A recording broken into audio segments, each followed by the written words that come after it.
Muy buenos días, hermanos. Van a abrir sus Biblias, por favor, en Jeremías capítulo 13. Jeremías capítulo 13. Es importante que todos tengan sus Biblias abiertas, que vayan siguiendo la lectura. Estos pasajes son pasajes muy ricos en su gramática, en sus metáforas, en sus símbolos, y por eso si usted tiene su Biblia abierta, usted puede ir sacando una riqueza adicional a la que se está exponiendo. Usted puede ir ahí sacándole todo el provecho a la palabra del Señor. Jeremías capítulo 13, y yo quiero que ustedes vayan conmigo al versículo 22, y vamos a leer juntos el versículo 22. Dice así: si dijeres en tu corazón, ¿por qué me ha sobrevenido esto? Por la enormidad de tu maldad fueron descubiertas tus faldas, fueron desnudados tus calcañares. El tema que yo le he puesto a la predicación de hoy en Jeremías capítulo 13 es una pregunta que está sacada de ese versículo 22 y que es una pregunta que con frecuencia nosotros nos hacemos ante diferentes situaciones de incomprensión, o cuando nos delegan responsabilidades que nosotros quisiéramos no asumir, o cuando estamos en aflicción, o en diversas situaciones de pérdidas sensibles. Nosotros nos hacemos la siguiente pregunta: ¿por qué a mí? ¿Y por qué a mí? Esa es una pregunta que todos nos hacemos. Aún los niños se la hacen. Mis hijos se hacen esa pregunta. Cuando uno les da una tarea, muchas veces dice: ¿y por qué a mí? Es decir, no lo quiero hacer. ¿Sí? O no me mande a mí, no me delegue esa responsabilidad porque yo no la quiero hacer, o sea, deléguesela a otro. El capítulo 12 nosotros miramos que el profeta Jeremías está con muchísimas quejas y reclamos frente a Dios por el actuar de Dios y por el carácter de Dios. El capítulo 12 Jeremías expuso muchos reclamos ante Dios. Sí, estaba con sendos reclamos, contendiendo arbitraria y decididamente contra Dios, discutiendo con Dios, peleando contra Él y pidiendo explicación. Y vimos en el capítulo 12 que Dios le dio excelentes explicaciones, que dejaron a Jeremías sin palabras. Ahora esas preguntas o esos reclamos ya no están en la boca de Jeremías, sino en la boca del pueblo. Es el pueblo ahora el que tiene las preguntas. ¿Por qué a mí? Dice Judá, ¿cierto? O dice Israel. ¿Por qué a nosotros nos va a sobrevenir todo esto? Esa pregunta es una pregunta típica de incomprensión, además de insubordinación, ¿cierto? De rebeldía. Nosotros con muchísima dificultad decimos, cuando se nos encarga algo, decimos: listo, está bien, ya lo voy a hacer. Generalmente nosotros cuestionamos cuando se nos delega algo, especialmente cuando es algo que no nos satisface, o que nos duele, o que tiene serias implicaciones. Jeremías es un hombre que, a través de preguntas, que es un método de aprendizaje interesante, va a poner en público o en conocimiento de todos lo que el pueblo siente y lo que él mismo siente. ¿Por qué a mí? ¿Se han hecho esa pregunta? ¿Por qué a mí se me murió este ser querido? ¿O por qué a mí? ¿O por qué yo me quedé sin trabajo? ¿O por qué me pasó esto? ¿O por qué? Esa es una de las preguntas muy comunes en los niños cuando están en su etapa de aprendizaje, en su etapa preescolar. ¿Sí? Que a veces nuestros hijos nos preguntan todo el tiempo: ¿por qué? ¿Por qué? ¿Por qué? Y nosotros a veces les respondemos y otra vez: ¿por qué? Ya te dije. Y el niño: ¿pero por qué? Nosotros muchas veces actuamos como si fuéramos niños de preescolar, con una serie de preguntas, pidiendo explicaciones y pidiendo razones del por qué. Y lo más interesante en Dios es que Dios no nos dice: ya le dije, no moleste, como nosotros le decimos a nuestros hijos, ¿cierto? O no me moleste más, que ya usted sabe, no pregunte lo que sabe. Lo más interesante en Dios es que frente a las preguntas nuestras, que muchas de ellas son preguntas impertinentes y preguntas osadas, y muchas de ellas son preguntas llenas de indignación y de rebeldía, Dios toma el tiempo para respondernos. Y a mí eso me parece extraordinario, porque Dios toma el tiempo, con ternura, con dedicación, pero con firmeza, responde todas nuestras preguntas. Y Dios va a responder en este capítulo las preguntas del pueblo del por qué. ¿Por qué a ellos les va a venir la invasión babilónica? ¿Por qué a ellos les va a venir semejante devastación en su territorio? ¿Por qué ellos van a haber destruido sus símbolos nacionales, el templo, las murallas, el sistema sacerdotal, todo el sistema ritual de culto? ¿Por qué? Dios les va a responder. Y para responderles, Dios no les va a responder con palabras, Porque recuerden que en esos capítulos anteriores hemos visto que Dios ha puesto a Jeremías a responderle con palabras, con discursos. Jeremías Dios lo ha capacitado para ser un orador en medio del pueblo, pero cuando Jeremías habla, ¿recuerdan qué hace el pueblo? Se tapan los oídos, no quieren oír y no solamente se tapan los oídos, sino dicen, no nos hablen más, no queremos oír, nos fastidia lo que nos dicen, no queremos. Pero el pueblo pregunta ¿por qué? Entonces Dios va a responder, pero vamos a comenzar a ver otro tipo de respuestas en Dios a través del profeta Jeremías, que es un tipo de respuestas que Dios va a usar especialmente en el sistema profético, que Isaías, Ezequiel, Daniel y muchos profetas usaron, y es la respuesta a través de los símbolos. Hoy usamos un símbolo para enseñarle a los niños, ¿sí? A través de los símbolos a veces se logra llegar un poco más y a veces se logra romper algunas barreras. Hay una frase que dice que un símbolo vale más que 1000 palabras. Y que Dios va a comenzar a usar símbolos, usando a Jeremías, para que él enseñe al pueblo y responda a las preguntas que ellos tienen. Nosotros vamos a ver que el simbolismo es una forma de enseñar. ¿Cuándo Dios recorre al simbolismo? Dios recorre al simbolismo cuando el pueblo no atiende a las palabras. Cuando Dios envía profetas y discursos y los que están allí como oyentes o receptores no reciben el mensaje y se tapan los oídos y cierran sus ojos y no escuchan, Dios recurre al simbolismo. Y eso es importante porque nos muestra la providencia de Dios, nos muestra la magnitud de los recursos de Dios para enseñarnos, nos muestra la fidelidad extraordinaria de Dios, de que Dios no se frustra nunca en sus propósitos, sino que siempre cumple su propósito fiel y aún usa a los profetas para enseñarnos a través de los símbolos. Ustedes recuerdan que Isaías usó muchos símbolos para enseñar.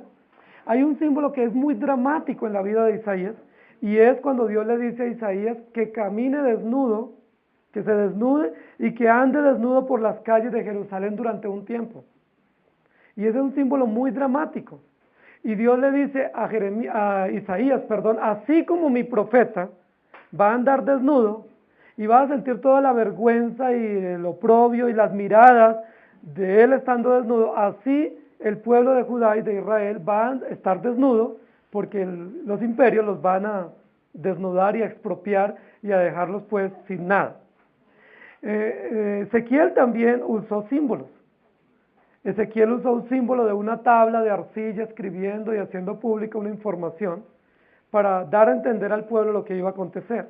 Isaías también, porque hubo un momento en la época de Isaías que la gente no escuchaba y Dios le dijo, entonces escribe y publica.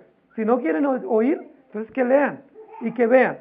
Entonces es importante lo que va a comenzar a suceder aquí en el caso del profeta Jeremías. El caso del profeta Jeremías es que Dios le dice a Jeremías, ¿no quieren escuchar? Listo. Entonces comencemos. Primero, versículos del 1 al 11. Versículos del 1 al 11. La señal del cinto podrido. Así me dijo Jehová, ve y cómprate un cinto de lino y cíñelo sobre tus lomos y no lo metas en agua. Y compré el cinto conforme a la palabra de Jehová y lo puse sobre mis lomos. Vino a mí segunda vez palabra de Jehová diciendo, toma el cinto que compraste, que está sobre tus lomos, y levántate, y vete al Éufrates, y escóndelo allá en la hendidura de una peña. Fui pues y lo escondí junto al Éufrates, como Jehová me mandó, y sucedió que después de muchos días me dijo Jehová, levántate y vete al Éufrates, y toma de allí el cinto que te mandé esconder allá. Entonces fui al Éufrates y cavé y tomé el cinto del lugar donde lo había escondido, y he aquí que el cinto se había podrido, para ninguna cosa era buena. Y vino a mí palabra de Jehová diciendo, así ha dicho Jehová, así haré podrir la soberbia de Judá y la mucha soberbia de Jerusalén. Este pueblo malo que no quiere oír mis palabras, que anda en las imaginaciones de su corazón y que va en pos de dioses ajenos para servirles y para postrarse ante ellos, vendrá a ser como este cinto, que para ninguna cosa es bueno. Porque como el cinto se junta a los lomos del hombre, así se juntará a mí toda la casa de Israel y toda la casa de Judá, dice Jehová, para que me fuesen por pueblo y por fama, por alabanza y por honra, pero no escuchar. La señal del cinto podrido Es una señal muy dramática, muy patética para dar a conocer a Israel la condición en la que está. Vamos a, en primer lugar, a explicar un poco en qué consistía el símbolo. El cinto en la época judía, generalmente, solo lo usaban los sacerdotes. Solo la clase sacerdotal podía usar cintos de lino, que era la vestidura de los sacerdotes. En Levíticos la Biblia nos dice en capítulo 16, versículo 4, que los sacerdotes podían usar cinto de lino. Dice, se vestirá la túnica santa de lino, y sobre su cuerpo tendrá calzoncillos de lino, y se ceñirá el cinto de lino, y con la mitra de lino se cubrirá. Son las santas vestiduras, con ellas se ha de vestir después de lavar su cuerpo con agua. Toda la vestidura de los sacerdotes era del material o de la tela más fina que existía en el momento, que era el lino. Entonces, cuando la Biblia dice que se comprara un cinto de lino, estaba aludiendo a la vestidura de los sacerdotes, es decir, a un distintivo especial que usaban los sacerdotes en su vestuario para oficiar las ceremonias en el templo. Entonces, el símbolo del cinto de lino, en primer lugar, significaba servicio a Dios. Significaba una prenda que se colocaban los sacerdotes para estar al frente en su oficio litúrgico. El cinto de lino también significaba dignidad, porque solo lo podían usar aquellos que habían sido elegidos y puestos en ese encargo oficial. Entonces era una señal de dignidad. Pero el cinto lo usaban otras personas en Israel, pero no de lino. Pero solo lo usaban de acuerdo a la clase social. Es decir, las personas de mayor clase social podían usar cinto. De esa manera se sabía si la persona era de clase social. Si tenía dinero y era una persona muy importante, pues usaba su cinto. ¿Para qué se usa un cinto? Ahí lo dice, ¿cierto? Al final de la parte de la sección del capítulo, dice que para ceñir, o para apretar, o para hormar, ¿sí? Hoy en día las personas usan un cinto para los que quieren adelgazar, ¿cierto? Pero yo no creo que Jeremías estuviera muy gordo y estuviera haciendo dieta. No creo que esa fue la razón por la cual le dio Dios esa señal, sino más bien para mostrarle que el cinto se usaba también para ajustar, para ceñir la ropa al cuerpo y para que tuvieran más facilidad las personas cuando caminaban o cuando trabajaban. La Biblia nos advierte varias veces sobre el tema del cinto y nos dice que debemos ceñir nuestros lomos, ¿recuerdan? En Efesios capítulo 6 dice que parte de la vestidura del cristiano es el lomo ceñido, ¿cierto? Ceñidos los lomos, es decir, apretados los lomos o apretada la ropa a la cintura para que podamos caminar bien o correr bien y cumplir los deberes que nos corresponden. Entonces, la señal del cinto de lino representaba la grandeza del sistema sacerdotal que Dios les había dado. Dios le había dado a Israel un sistema sacerdotal grande, poderoso, extraordinario, inigualable. No había ninguna otra nación en el mundo que tuviera un sistema sacerdotal tan exclusivo, tan selecto, tan oficialmente puesto como Dios lo había hecho con el pueblo de Judá y de Jerusalén. La base del sistema sacerdotal estaba en Judá. En Jerusalén estaba el templo y allí oficiaban los sacerdotes. Ahora, ¿por qué sería fácil para Jeremías ir y comprar un cinto de lino, siendo que era una ropa exclusiva de los sacerdotes? En primer lugar, recordemos que el papá de Jeremías era sacerdote, el sacerdote Hilcías, perdón. Entonces, Jeremías venía de familia sacerdotal, posiblemente en la casa, ¿cierto? O en toda su familia se encontraba la ropa de lino, porque era la distintiva del vestuario de su padre y de todos los sacerdotes que rodeaban a Jeremías por venir y haber sido criado en el templo. Entonces, posiblemente no era tan difícil. Sin embargo, Dios le dice, ve y compra un cinto de lino y cíñelo sobre tus lomos y no lo metas en agua. Primero Dios manda a Jeremías a comprar un cinto. El cinto significa el sistema sacerdotal, el servicio a Dios, significa la adoración a Dios y toda la grandeza de la adoración que Dios les instituyó. Ve y cómpralo y póngaselo en su cintura, pero hay una característica especial que Dios le ordena a Jeremías: no se lo quite y no lo lave. ¿Ustedes qué piensan que sucede con una ropa que uno se pone y no se la quita y no la lava? Déjense esa ropita, ustedes están hoy muy elegantes, están muy bonitos, pero si nos dejamos esa ropita unos 8 días, y trabajamos y hacemos todas las actividades de la semana, ¿cómo estaremos dentro de 8 días? Bueno, imaginémonos que nos vamos a dejar 2 mesecitos, ¿sí? Y recibimos año nuevo con esta misma ropa sin cambiarnos y sin bañarnos. ¿Qué va a pasar? Eso fue lo que Dios le dijo a Jeremías. Entonces fíjense que ir y comprarse el cinto sería distintivo, ¿cierto? Sería hermoso. Jeremías se vería muy bien con un cinto de lino nuevo. Dicen algunos que probablemente era un cinto bordado y que era una atracción muy novedosa para el pueblo, porque era un cinto muy bonito, muy atractivo y muy costoso, y él va y lo compra y se lo pone. Pero Dios le dice, no se lo quite, no lo metas en agua, no lo laves. Íbamos bien, ¿cierto? Pero ya cuando Dios le dice que no se cambie esa ropa y no la lave, ya la cosa comienza a ponerse un poco difícil, porque realmente él va a dramatizar con su propia vida lo que va a acontecer con el pueblo de Judá. Luego dice, compré el cinto conforme a la palabra de Dios y lo puse sobre mis lomos, y vino a mí por segunda vez la palabra de Jehová diciendo, toma el cinto que compraste que está sobre tus lomos, y levántate y vete al Éufrates y escóndelo allá en la hendidura de una peña. Fui pues y lo escondí junto al Éufrates como Jehová me mandó. Algunos comentaristas dicen que probablemente Jeremías no pudo haber ido hasta el Éufrates, que probablemente fue a otro sitio cerca de Anatot, o que probablemente no fue esto una experiencia real, sino una visión que él tuvo. Pero la Biblia nos muestra que no fue una visión, ¿cierto? Claramente la Biblia describe que fueron mandatos tras mandatos, acciones ordenadas y acciones cumplidas por parte del profeta, y que no fue una visión, y nos dice en 3 oportunidades que efectivamente fue en el Éufrates. ¿Qué distancia había desde donde estaba Jeremías en Jerusalén hasta el Éufrates? Probablemente unos 550 kilómetros. Jeremías no tenía caballo, no tenía camello, no tenía carro. Entonces, ¿cómo se supone que iba a ir Jeremías a cumplir la tarea? Caminando a pie. ¿Cuánto tiempo se requiere para caminar 550 kilómetros? ¿Sí? Meses, ¿cierto? Se cree que por lo menos iba a tardar unos 3 meses. Jeremías en ir, ¿cierto? Yendo rápido, solo a cumplir la tarea y regresando. Unos 3 meses, yendo al Éufrates. ¿Por qué es importante ir al Éufrates?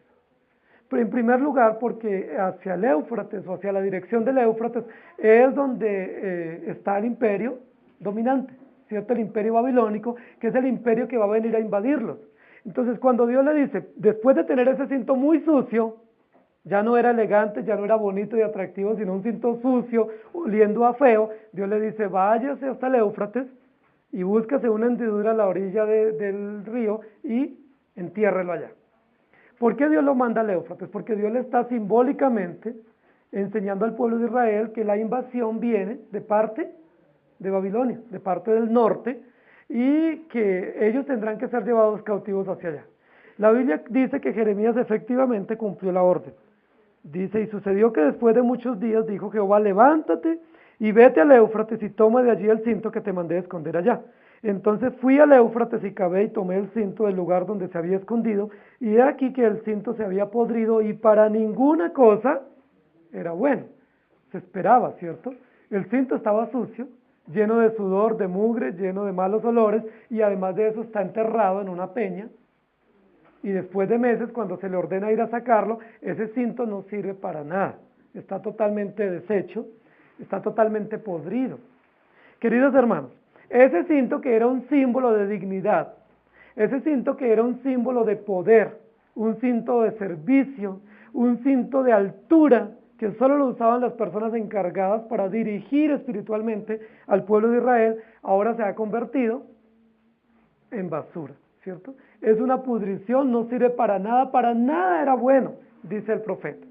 Entonces Dios comienza ahora sí a explicar el símbolo, a explicar qué intención tiene Dios en dar este símbolo y esta experiencia para el profeta Jeremías. Dice el versículo 9, así ha dicho Jehová, así haré podrir la soberbia de Judá y la mucha soberbia de Jerusalén. ¿Qué simboliza entonces el cinto podrido? La soberbia y la humillación y la vergüenza que va a tener el pueblo de Israel. Dios va a humillarlos a todos porque son altamente soberbios. Los sacerdotes han lucido esos cintos de lino muy finos y muy elegantes, pero en lugar de cumplir la tarea de servicio y de adoración a Dios, con ese vestuario elegante y santo que Dios les dio, ellos en lugar de eso se han llenado de muchísima soberbia. Dios lo que está diciendo, no solo voy a podrir la soberbia de todo Judá y de Jerusalén, sino que también voy a podrir la soberbia de los sacerdotes y de aquellos que fueron puestos para dirigir al pueblo. Versículo 10. Este pueblo malo, que no quiere oír mis palabras, que anda en las imaginaciones de su corazón y que va en pos de dioses ajenos para servirles y para postrarse ante ellos, vendrá a ser como este cinto, que para ninguna cosa es bueno. Queridos hermanos, la semana pasada dijimos que el pueblo de Israel tenía la palabra de Dios y para nada les había aprovechado. En este capítulo Dios nuevamente está diciendo que el pueblo no le ha aprovechado el tener un sistema sacerdotal, el tener unas enseñanzas dignas y que entonces Dios los va a humillar terriblemente de tal manera que ese pueblo que fue llamado para una tarea especial va a servir para nada. Para nada va a ser útil a Dios y a la sociedad. Queridos hermanos, ese cinto, dice, Dios lo usó para juntar a Israel toda la casa, para unirlos y para que fuesen un pueblo de buena fama, que alabaran y honraran a Dios, pero no escucharon. Dios va explicando el símbolo.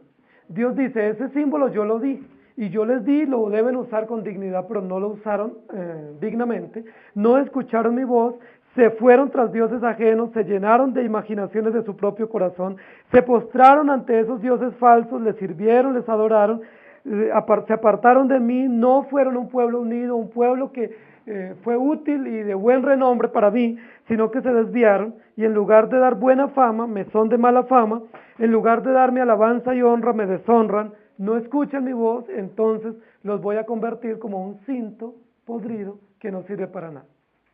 Queridos hermanos, ese primer símbolo es un símbolo muy diciente para Israel, porque esta prenda tan elegante, Dios la va a convertir simbólicamente en algo que no sirve para nada. Si usted tiene una ropa muy fina, imagínese la mejor ropa que usted tiene, posiblemente la que tienen puesta hoy, usted no llevaría esa ropa y la enterraría, ¿cierto? O si es la ropa más fina que tiene un valor para usted muy importante, usted no la echaría en jabón y la dejaría toda la semana allí porque se pudre. O no se la quitaría y la dejaría sin lavar por meses, porque usted sabe que se va a dañar. Lo más importante que es que esa ropa nosotros la tenemos que cuidar, porque es muy importante para nosotros. Dios dice, yo cuidé a este pueblo, yo les enseñé, yo los he prosperado, pero ellos se desviaron y por lo tanto quedarán como un cinto que no va a servir para nada. Queridos hermanos, esto es muy importante el tema de la utilidad. En dos partes Dios les va a decir al pueblo dos aspectos para los cuales Dios los llamó. Los llamó para que fueran útiles y los llamó para que fueran buenos. Pero dice que el pueblo no va a ser bueno para nada y que no va a ser útil para nada. ¿Cuál es la razón de que ellos no tengan bondad ni tengan utilidad? Dice la Biblia, ¿cierto? Su soberbia, su altivez y que se fueron tras dioses ajenos.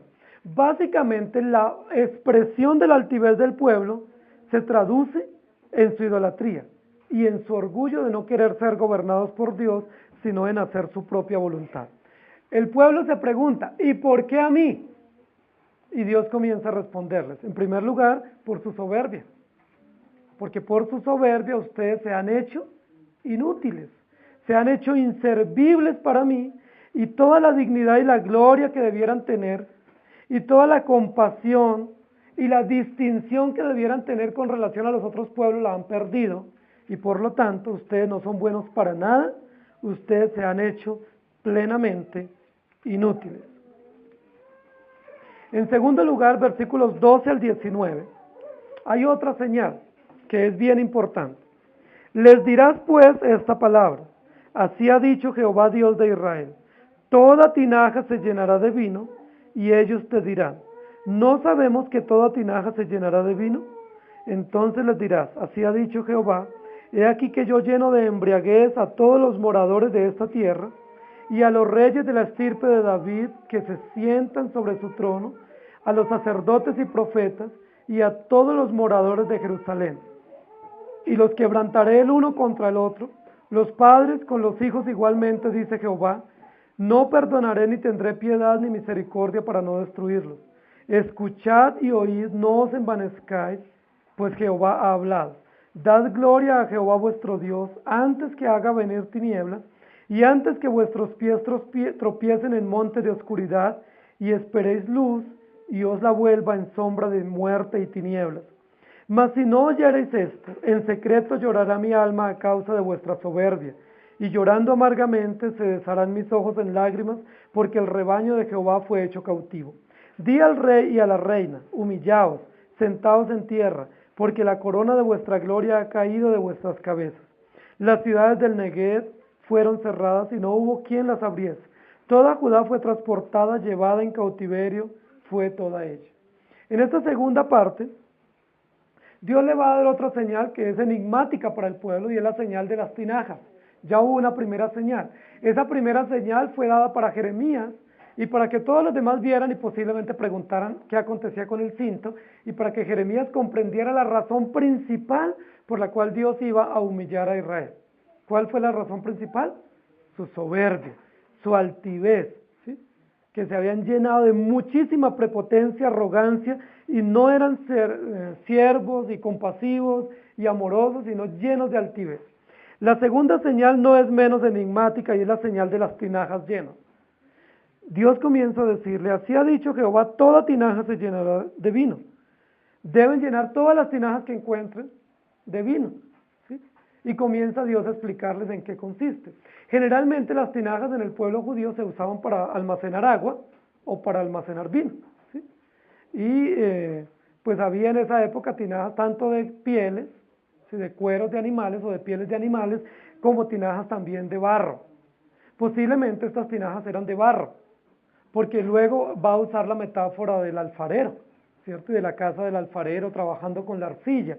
Posiblemente estas tinajas que Jeremías está pensando aquí son tinajas de barro, de arcilla, y la orden es que todas las tinajas sean llenas de vino y que va a haber embriaguez. Y comienza a describir como si fueran unas caricaturas o unas tiras cómicas, diciendo que las tinajas se van a llenar de vino y que luego esas tinajas se van a emborrachar y que luego esas tinajas van a comenzar a caminar por las calles y las unas se van a estrellar con las otras, ¿cierto? Imagínense una caricatura, ¿cierto? Hablando de unas tinajas en la calle todas borrachas y estrellándose unas con otras. ¿Y qué va a pasar si las tinajas se estrellan unas con otras? Si son tinajas de barro, se van a quebrar, ¿cierto? No van a poder de la borrachera, se van a reventar, se van a quebrar y el vino se va a derramar y no van a servir para nada. Esa es la segunda señal, ¿sí?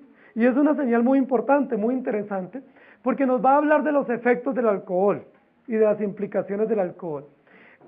Yo sé que algunos de ustedes fueron alcohólicos o tuvieron dificultades con el alcohol y saben las implicaciones de estar borrachos, ¿cierto? Y de perder el control. ¿Sí? ¿Qué pasa cuando una persona se emborracha? Pues pierde el sentido común, ¿cierto? Está confundida, ¿sí? No tiene dirección, ¿sí? Se desorienta con muchísima facilidad y es muy fácil nosotros cuando estamos observando, por ejemplo, a las personas que caminan, saber quién está borracho. ¿Sí? Es muy fácil. Ustedes saben que el alcohol es un causante de muchísimos accidentes y que nuestro gobierno está intentando aumentar las penas y los controles por los conductores ebrios, porque una persona ebria no puede conducir porque pierde los reflejos, pierde el sentido común, su visión se reduce, no está en condiciones de conducir, de salir a la calle, de nada. Ustedes saben que una de las grandes situaciones que destruyen los hogares es el alcohol. Un hombre alcohólico puede destruir un hogar, o una mujer alcohólica también. Ni la esposa ni los hijos se aguantan una persona alcohólica en el hogar. Que uno de los índices de maltrato y de abuso en los hogares, tanto a la esposa como a los hijos, es ocasionada bajo efectos del alcohol. La Biblia describe claramente que nosotros no debemos emborrachar. La Biblia dice que no nos embriaguemos. La Biblia no prohíbe que nos tomemos un vino. Hoy nos vamos a tomar uno, ¿sí? Pero lo que prohíbe es que nos embriaguemos. Prohíbe que perdamos el control, que perdamos la noción de dónde estamos. Eso la Biblia lo prohíbe. Entonces aquí va a describir a toda una nación borracha. ¿Ustedes se imaginan una nación borracha? ¿Sí? Con las tinajas llenas, ¿cierto? Borrachos hasta el último pedacito. y saliendo a caminar todas esas tinajas por las calles, estrellándose unas con otras y reventando. ¿Qué va a quedar de eso? Nada, ¿cierto? Está hablando de que el alcohol produce accidentes, que el alcohol confunde, que el alcohol ciega la razón, el entendimiento, y que una persona bajo efectos del alcohol no puede absolutamente razonar o actuar libre y conscientemente. Eso es lo que está describiendo. Entonces Dios le dice, dirás, así ha dicho Jehová, he aquí yo lleno de embriaguez a todos los moradores de la tierra, y a los reyes de la estirpe de David que se sientan sobre su trono, a los sacerdotes y los profetas y a todos los moradores de Jerusalén. Miren lo interesante aquí del versículo 3. ¿Quién es el que está interesado en embriagar a ese pueblo? Dios mismo. ¿Quién es el que lo va a emborrachar? Dios mismo. Y dice, yo los voy a embriagar primero a todos los moradores de la tierra. Va a haber vino y borrachera para todos. Pero segundo a todos los de la estirpe de David, es decir, a los reyes, que vienen de la dinastía davídica, donde va a venir el Mesías. ¿A quiénes más? A los sacerdotes y a los profetas. Recuerden que profetas, sacerdotes y reyes eran la teocracia divina. Eran los que habían sido puestos en autoridad para gobernar. Dios dice, todos van a ser embriagados, todos van a ser emborrachados, todos van a quebrantarse y a quebrarse unos contra otros. ¿Qué es lo que Dios está diciendo? Efectivamente que va a pedir vino para que todos se emborrachen, siendo que Dios condena la borrachera y la embriaguez. ¿Eso es lo que está diciendo? Dios que está diciendo, pidan para todos petacos de cerveza y todos se emborrachen y yo pago. No, Dios lo que está diciendo, los voy a embriagar ¿en qué?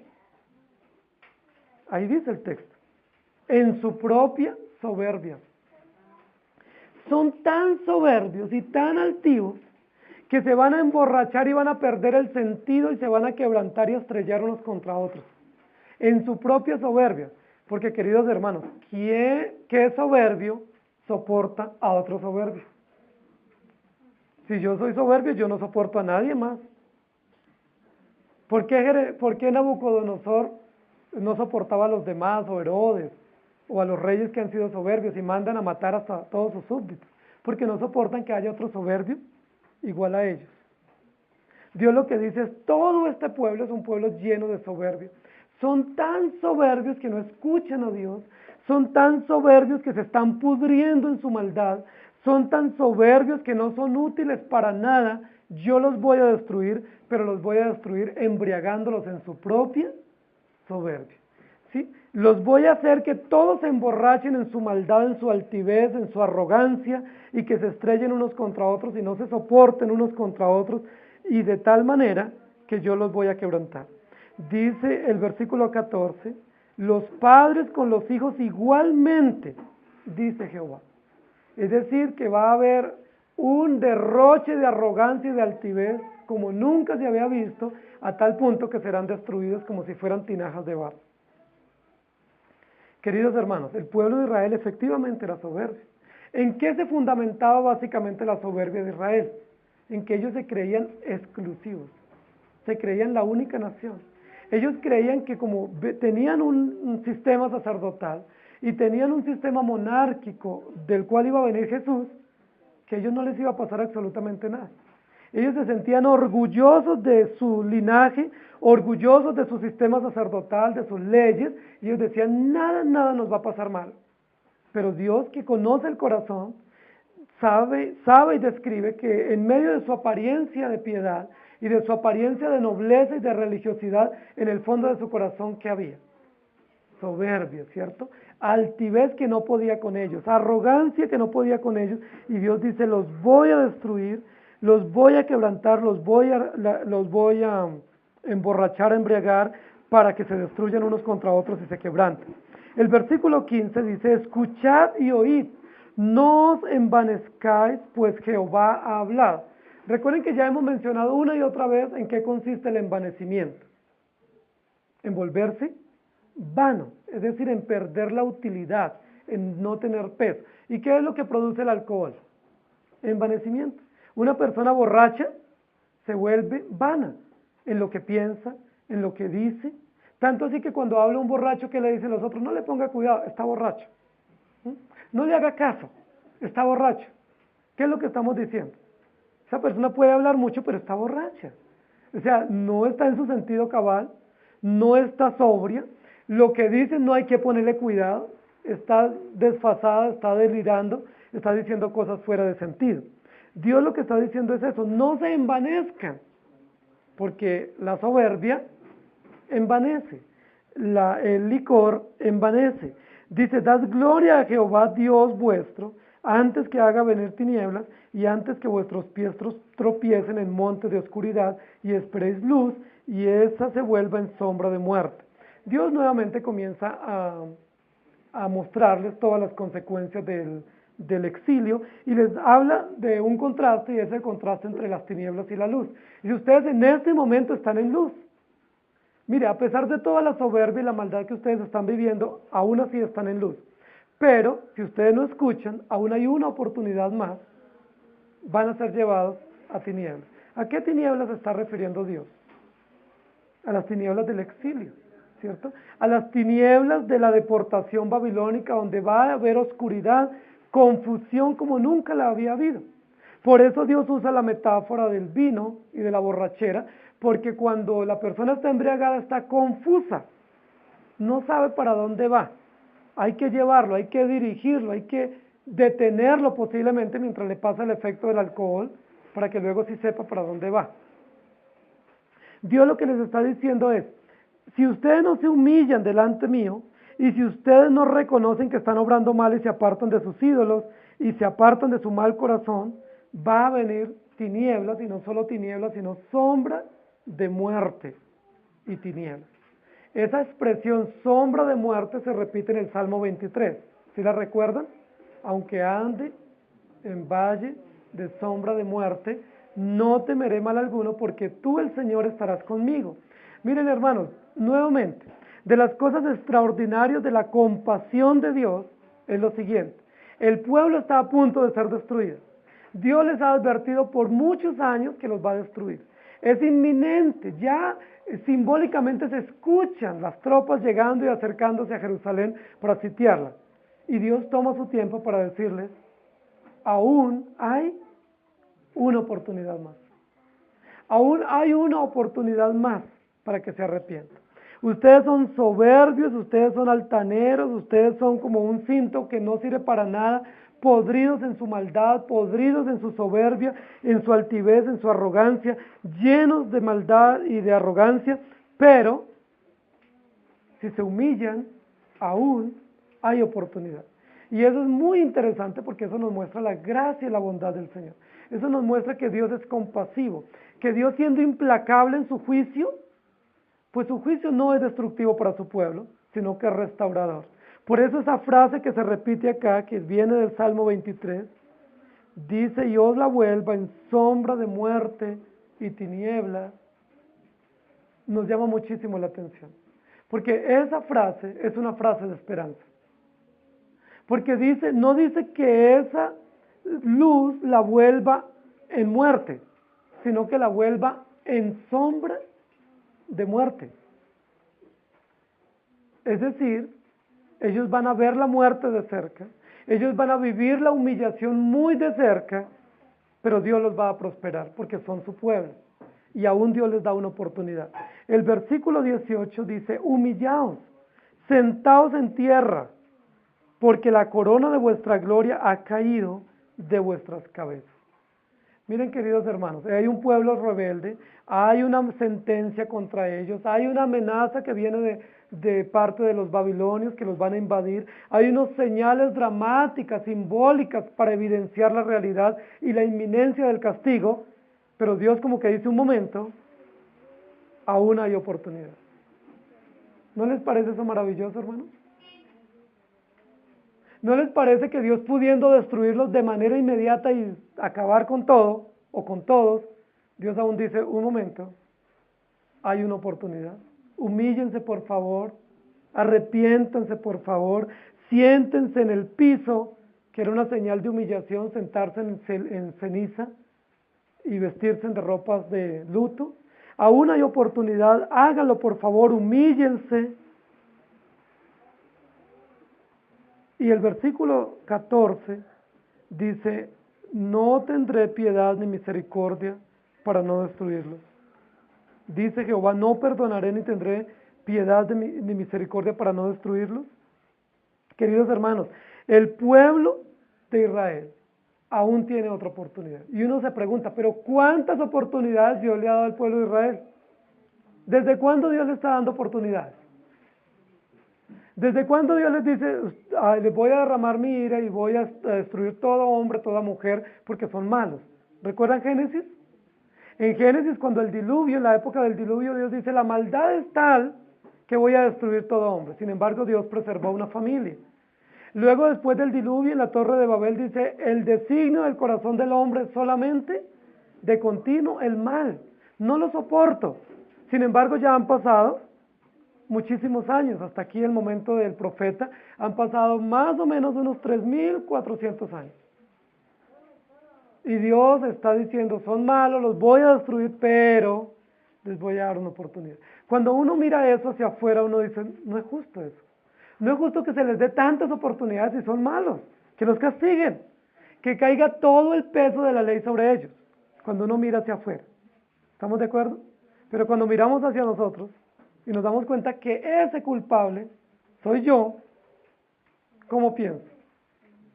Cuando yo me doy cuenta que ese malvado y soberbio y arrogante no es el otro, sino que soy yo, y que la maldad y la pudrición no está en el otro, sino que está en mi propio corazón, y que la desviación y la imaginación de su propio corazón no es de los demás, sino mía y de los sacerdotes y de los reyes y de los profetas y de todos los que se congregan. ¿Cómo pienso en ese momento?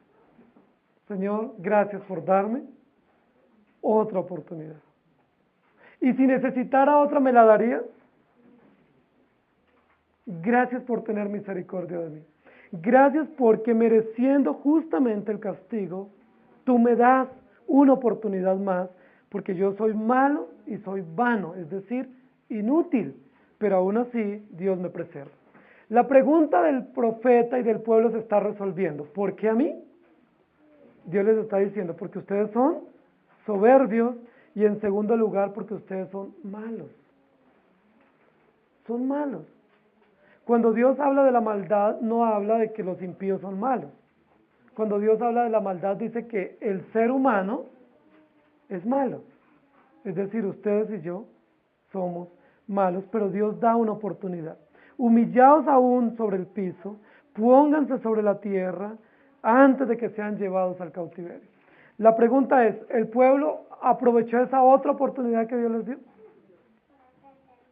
Ustedes que conocen la historia y los capítulos por venir, ¿la aprovechó? Dice la Biblia, no les aprovechó esa otra oportunidad. Y eso es muy importante, porque muchas veces nosotros como padres hacemos eso, damos una oportunidad, damos una segunda, damos una tercera y a veces damos muchas oportunidades, pero llega el momento en el que no podemos dar más oportunidades. ¿Sí? Llega el momento en que Dios mismo no nos puede dar más oportunidades, porque llega el momento justo donde Dios derrama su ira, necesaria y oportuna para nosotros. Igual como los padres lo tienen que hacer, o igual cuando somos trabajadores, en el trabajo nos dice, bueno, le doy otra oportunidad, ¿cierto? Y si en la tercera incumple, no puede trabajar más, o si yo soy patrono, también como patrono le doy oportunidades a mis empleados, pero llega el momento que le digo, mire, esta es la última, no puedo darle una oportunidad más, y quiero que le quede muy claro. Dios hace eso también con nosotros. Dios no va a eternamente darnos oportunidades, está llevándose al límite el tiempo de las oportunidades, y por eso el pueblo pregunta y Dios responde. Vamos a ir a la tercera sección del capítulo, versículos 20 en adelante. Alzad vuestros ojos y ved a los que vienen del norte. ¿Dónde está el rebaño que fue dado tu hermosa grey? ¿Qué dirás cuando él ponga como cabeza sobre ti a aquellos a quienes tú enseñaste a ser tus enemigos? ¿No te darán dolores como de mujer que está de parto? Si dijeres en tu corazón, ¿por qué me ha sobrevenido esto? Por la enormidad de tu maldad fueron encubiertas descubiertas tus faldas, fueron desnudados tus calcañares. ¿Mudará el etíope su piel y el leopardo sus manchas? así también podréis vosotros hacer bien, estando habituados a hacer mal. Por tanto, yo los esparciré al viento del desierto como tamo que pasa. Esta es tu suerte, la porción que yo he medido para ti, dice Jehová, porque te olvidaste de mí y confiaste en la mentira.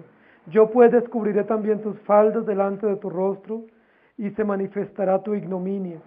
Tus adulterios, tus relinchos, la maldad de tu fornicación sobre los collados en el campo, vi tus abominaciones. Ay de ti, Jerusalén, ¿no serás al fin limpia? ¿Cuánto tardarás tú en purificarte? La tercera sección del capítulo nos va a hablar nuevamente de una señal patética para el pueblo, que es la señal de vergüenza, de afrenta pública por su adulterio. La primera sección nos habla de la soberbia inusitada del pueblo de Israel para con Dios. La segunda sección nos habla de la maldad por la cual el pueblo se ha hecho vana.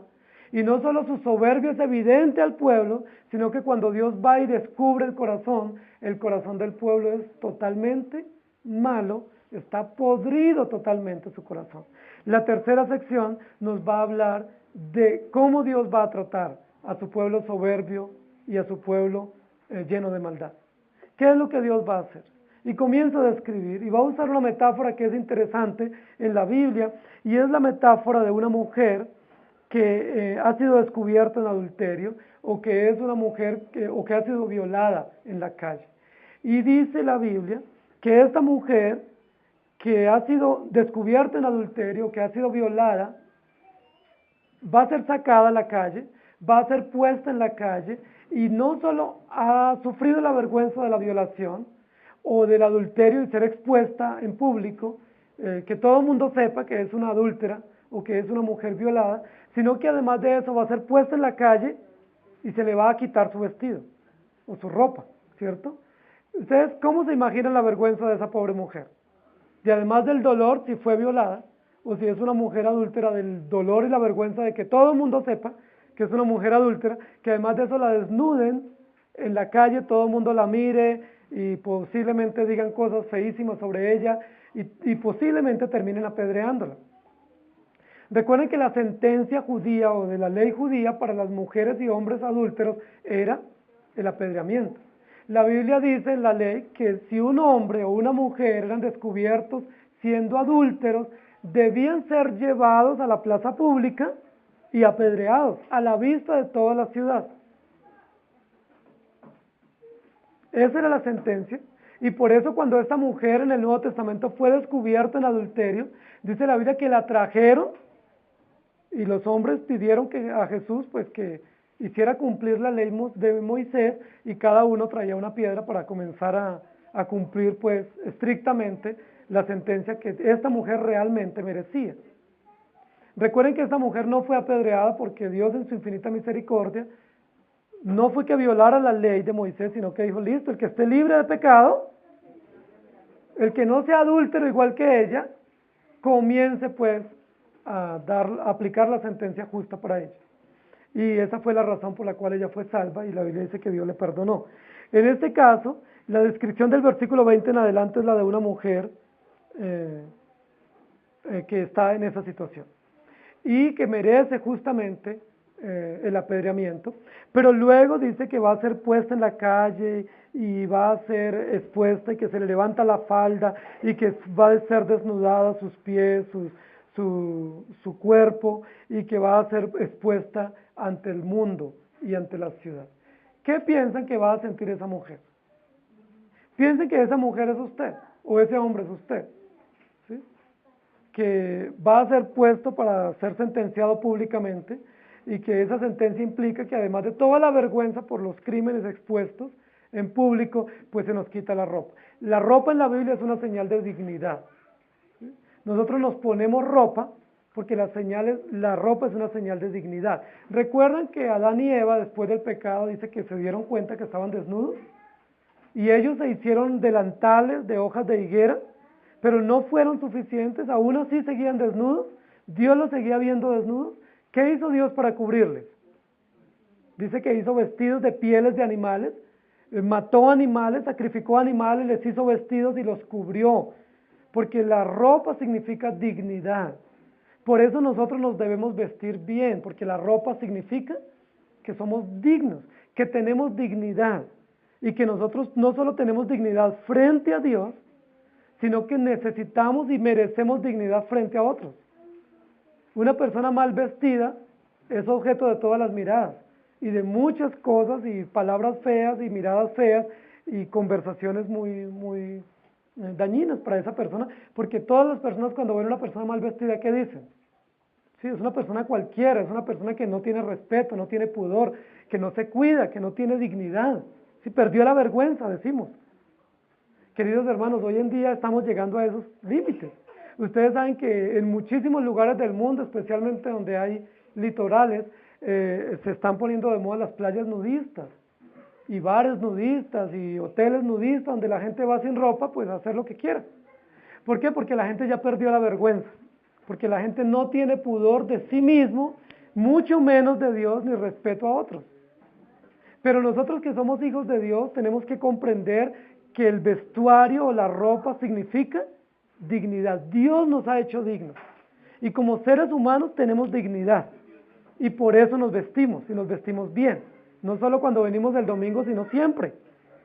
Pero también la Biblia dice que Dios nos ha dado una dignidad en Cristo, y que esa dignidad en Cristo significa que nos ha vestido con vestiduras de justicia, con vestiduras de santidad, con vestiduras honoríficas, de lino fino, dice la Biblia, y que nos ha puesto manto y que nos ha embellecido con ropas hermosas, porque nosotros somos dignos delante de Dios. ¿Qué es lo que Dios le dice al pueblo? Ustedes, además de ser soberbios y de ser malos, ustedes son adúlteros. Queridos hermanos, realmente el pueblo de Israel no era que fuera tan desenfrenado sexualmente, pero Dios lo que está es comparando el adulterio que está describiendo acá con la idolatría. El mayor desenfreno que tiene el pueblo de Israel, por el cual se han constituido violadores o adúlteros, no es un adulterio sexual, sino espiritual. Ellos han llenado su corazón de ídolos. Han llenado los lugares por los que caminan de ídolos, y dice que se postran ante ellos y les adoran, y entonces por eso son violadores de la ley de Dios, son adúlteros, porque han adulterado la verdad, y el texto termina diciendo que confían ahora en mentira. Dice, como ellos confían en mentira porque son adúlteros y no conocen a Dios, entonces Dios los va a desviar o los va a entregar a su propio destino. ¿Cuál es el destino para el pueblo de Israel? Siendo que no confían en Dios. Dice, yo los voy a entregar a su propio destino, a su propia maldad, para que sufran la ignominia, la vergüenza, la afrenta pública que van a tener. Y hay una pregunta, que es una pregunta muy interesante del versículo 23. ¿Mudará el etíope su piel y el leopardo sus manchas? ¿Mudará la persona, alguien de nosotros, podrá por alguna medicina o esfuerzo o iniciativa propia cambiar el tono de su piel? Pueden cambiar el tono de su cabello, eso sí he visto muchos que les cambia. Pero ¿podemos cambiar la piel? ¿Podemos nosotros cambiar ese tono de piel, esa pigmentación de la piel y tener otro color de piel diferente porque este no nos gusta? ¿Es posible? ¿Cuál es la respuesta para esa pregunta? Imposible. Imposible que el etíope o el africano o el negro pueda mudar el color de su piel. Y luego dice, ¿y el leopardo podrá mudar sus manchas? ¿Puede mudar el leopardo sus manchas? Ahora, ¿el color de la piel es superficial solamente o es interno en todas las partes de la piel? Porque si es superficial, posiblemente se pueda hacer algo, ¿cierto? Pero recuerden que nosotros tenemos 3 capas en nuestra piel, ¿no? ¿El color de la piel es superficial o va hasta el fondo? ¿Es posible que usted pueda mudar?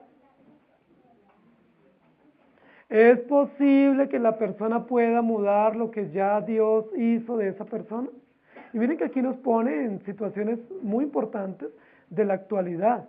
Porque hoy en día las leyes nuestras en los diferentes países están diciendo que sí es posible, que si yo nací hombre me puedo volver mujer, y que sí es posible legal y biológicamente, y que anatómicamente se puede lograr, si se tiene dinero y si se tiene la firme decisión.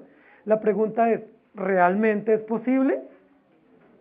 ¿O solo se pueden hacer cambios aparentes, externos, pero realmente en el fondo se puede cambiar la mente, la forma de pensar, la forma de sentir, como Dios nos creó de acuerdo a la identidad que nos dio? La respuesta a esas dos preguntas es imposible. ¿Puede mudar el etíope su piel? Imposible. ¿Puede mudar el leopardo sus manchas? Imposible. Y el versículo continúa diciendo, así también podréis vosotros hacer bien estando habituados a hacer el mal. Esa es la aplicación. La aplicación es, si no puede el hombre cambiar el color de su piel, es posible que usted y yo aprendamos a hacer el bien estando habituados a hacer el mal. ¿Y cuál es la respuesta? Tampoco. No es posible. No es posible que nosotros hagamos el bien siendo que estamos tan habituados a hacer solamente el mal. Cuando a usted le responde, una persona le responde mal, ¿qué es lo primero que se le viene a la mente? No es un versículo de la Biblia. No es una bendición para esa persona. Lo primero que se nos viene es venganza, palabras ásperas, ¿cierto? Y a veces las decimos, o a veces nos contenemos, pero es lo que quisiéramos decir. Nos llenamos de rabia, nos llenamos de motivos, de venganza, porque nosotros estamos habituados a hacer el mal. Cuando nosotros intentamos resolver una situación, lo primero que pensamos es resolverlo por la vía ilegal. Es lo primero que se nos viene a la mente, resolverlo de manera ilegal. Por ejemplo, no pagar impuestos para que me quede un dinero adicional, ¿cierto? O voy a aceptar este negocio ilegal y ahí me queda una platica y Dios sabe que yo la necesito. Yo sé que esto que voy a comprar es robado, pero bueno, es que yo si lo voy a comprar nuevo, me cuesta mucho. Entonces prefiero, y bueno, Dios sabe que yo no me lo robé. Dios conoce. ¿Sí? Y que si me queda una platica, yo ahí apoyo la iglesia en algo. Pero lo primero que se nos viene a nosotros en la mente es comprar robado, evadir impuestos, decir mentiras para justificarnos. Si nos dan vueltas de más, pues decir, bueno, pues no lo devuelvo. Tantas cosas, porque es lo que viene en nuestro corazón, eso nace, eso es natural en nuestro corazón. ¿Sí? A nosotros no nos vienen inmediatamente versículos a la mente para contrarrestar eso. Nosotros lo primero que pensamos es hacer mal. Nos pasa absolutamente a todos, porque estamos habituados a hacer el mal. La pregunta es, ¿podemos hacer el bien estando habituados a hacer el mal? No. Entonces, ¿cuál es la esperanza para nosotros, queridos hermanos?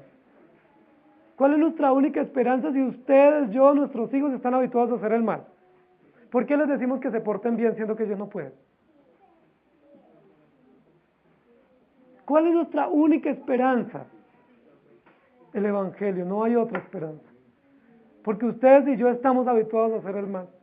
Y ustedes y yo, si salimos ahora y alguien nos hace una propuesta muy buena de negocio, a veces ni siquiera preguntamos si ese negocio es legal o no, sino que decimos, me van a pagar bien. Gracias a Dios. Y no nos damos cuenta que ese era un negocio ilegal. No verificamos si eso realmente es una empresa legal o justa, si está de acuerdo a las leyes del Estado, si está de acuerdo a la voluntad de Dios. Muy poco pedimos consejos a personas sabias. Oriénteme sobre esta empresa, sobre este trabajo, sobre esta compra. ¿Usted qué opina? ¿Usted qué sabe? No, nosotros vamos, porque es que ahí me va bien. ¿Podemos hacer el bien siendo habituados a hacer el mal? No. Queridos hermanos, nuestra única esperanza se llama Jesucristo. Porque ustedes y yo confiamos en mentira, como dice allí el versículo. Ustedes y yo somos dados a confiar en mentira. Los jóvenes que están en la escuela, los niños, en los colegios, cuando hablan de un examen, ¿qué es lo primero que ellos piensan? Tenemos examen mañana. ¿Qué es lo primero que ellos piensan? ¿Cómo saco una buena nota? Ah, pues hago copia. hago copia y me va bien. O tengo una excusa para no ir a presentar el examen. Es lo primero que nos viene a nosotros. Si yo ya tengo las respuestas del examen, no le voy a decir, profesor, yo no puedo hacer el examen, me declaro impedido porque yo vi las respuestas. No, nosotros decimos, saqué buena nota y saqué un buen puesto, pero no digo, saqué un buen puesto haciendo trampa. Siempre que había exámenes yo me copiaba y por eso tengo el mejor puesto. Entonces miren lo interesante. ¿Por qué? Porque nuestro corazón es engañoso. Nuestra única esperanza se llama Jesucristo. Nuestra única confianza se llama Jesucristo. Entonces, ¿qué debemos hacer? ¿Por qué a mí? Porque yo soy malo, porque soy soberbio y porque yo soy adúltero. Y por eso afronto vergüenzas. La tercera parte del capítulo habla de la vergüenza. Aunque recordemos que Jeremías dice que ya el pueblo de Israel perdió la vergüenza. Pero aún así Dios dice que hay vergüenza. Entonces dice, como ya no tienen vergüenza porque no escuchan la voz de Dios, entonces, ¿qué tal si son expuestos y los desnudan en la calle a ver si sienten vergüenza? Dice, no, claro que eso me daría muchísima vergüenza. ¿Sí? Eso me daría muchísima vergüenza. Cuando muchos de nosotros tenemos que ir al médico, recuerden que los médicos generalmente le dicen a uno que comienza a quitarse la ropa y uno comienza a sentir vergüenza. Ahora, depende del examen que le van a hacer. Hay exámenes donde a uno lo van a dejar más sin ropa y uno comienza a sentir mucha vergüenza. Porque la ropa para nosotros nos cubre, nos da dignidad. Dice la Biblia, Dios mismo también, versículo 26, yo pues descubriré también tus faldas delante de tu rostro y se manifestará tu ignominia o tu vergüenza. Tus adulterios, tus relinchos, la maldad de tu fornicación sobre los collados, en el campo vi tus abominaciones.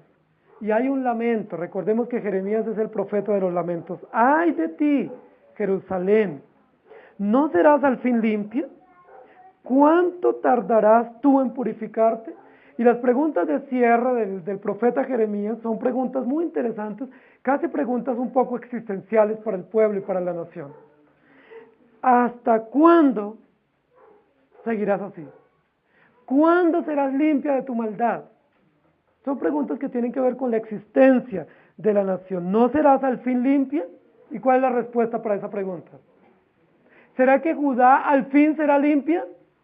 ¿Será que el remanente o la porción o los creyentes al fin seremos limpios de tanta maldad que hay en nuestro corazón? ¿Qué dice la Biblia? Y la siguiente pregunta, ¿cuánto tardarás tú en purificarte? Queridos hermanos, mientras estemos en esta tierra, ¿qué dice la Biblia? Hay maldad en nuestro corazón. Algunos hablan de unos residuos pecaminosos. Yo creo que no son residuos, son grandes cantidades de maldad. Dice la Biblia que desde la cabeza hasta nuestros pies hay maldad.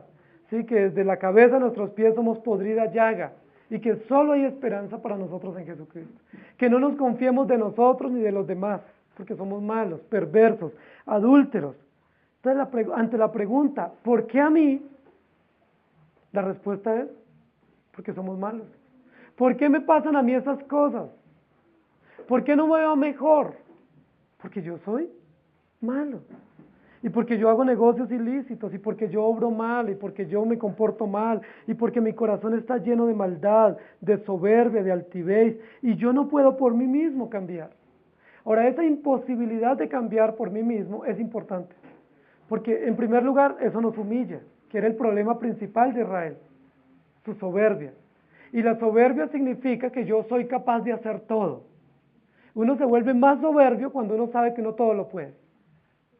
Entre más yo vea que puedo hacer las cosas, más arrogante soy. Porque yo digo, ¿qué hago yo sin mí? Es que si yo no hago las cosas, no quedan bien. ¿Sí?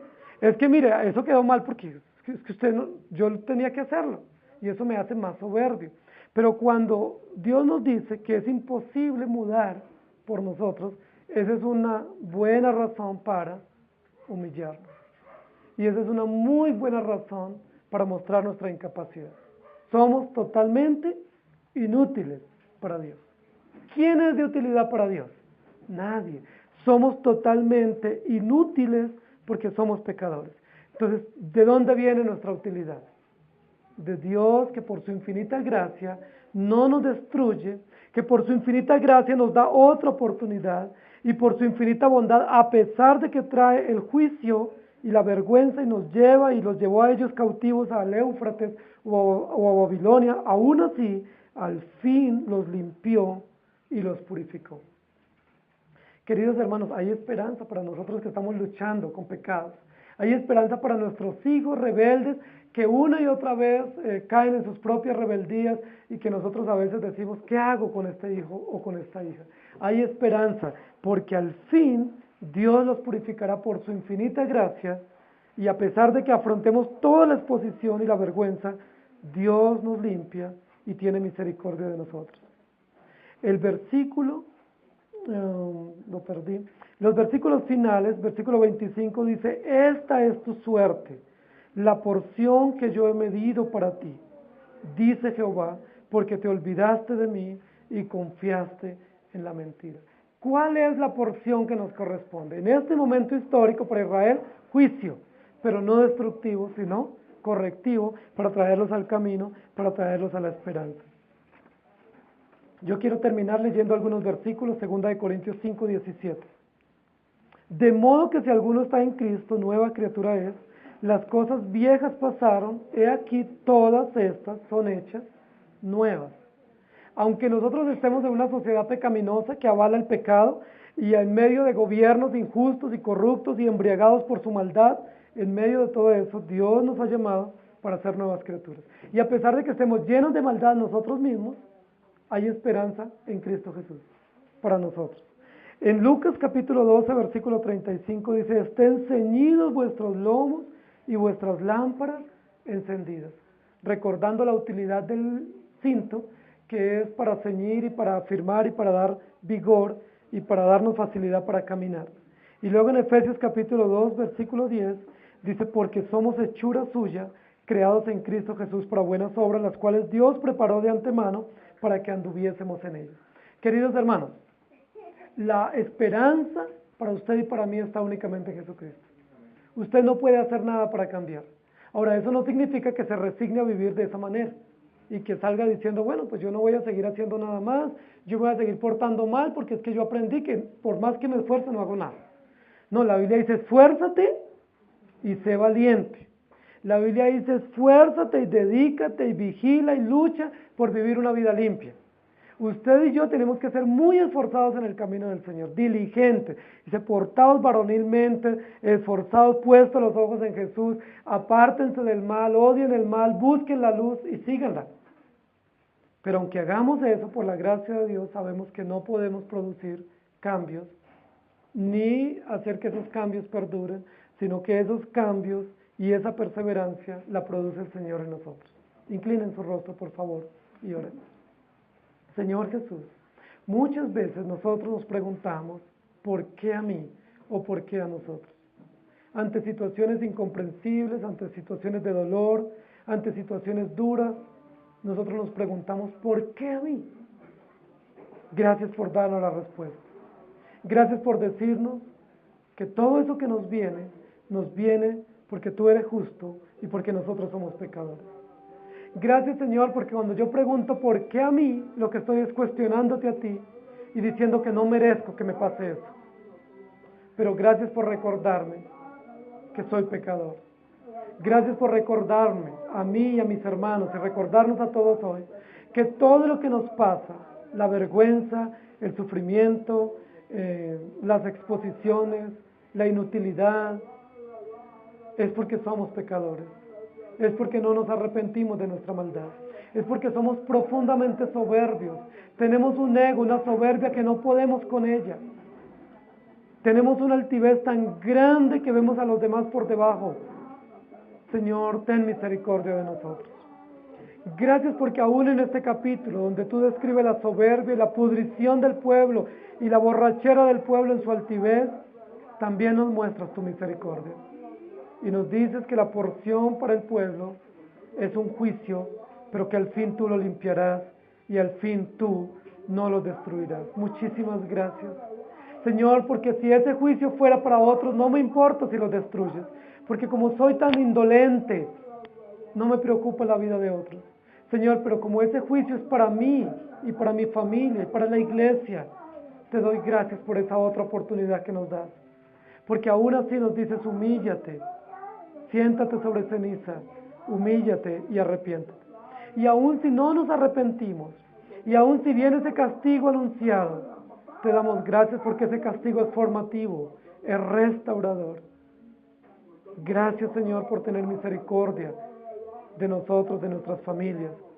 Y porque en medio, Señor, de toda nuestra maldad, brilla tu gracia, brilla tu gloria, brilla tu justicia. Gracias, Señor, y por eso no te pedimos justicia, te pedimos misericordia. Te suplicamos que no nos pagues conforme a nuestras obras, porque si nos pagas conforme a nuestras obras, Señor, no hay esperanza alguna para nosotros. Te pedimos que nos pagues conforme a tu infinita e incomprensible misericordia. Te pedimos que nos trates conforme a la obra perfecta de Jesucristo, el Hijo de Dios, tu Hijo amado, en el cual tienes complacencia. Te pedimos que nos mires, Señor, solo a través de Jesucristo, tu Hijo amado, tu Hijo perfecto, tu Hijo santo, y que podamos, Señor, con ese trato benevolente y misericordioso, vivir para ti agradecidos. Gracias te damos, en el nombre de nuestro Señor Jesús. Amén. Que el Señor les bendiga, hermanos.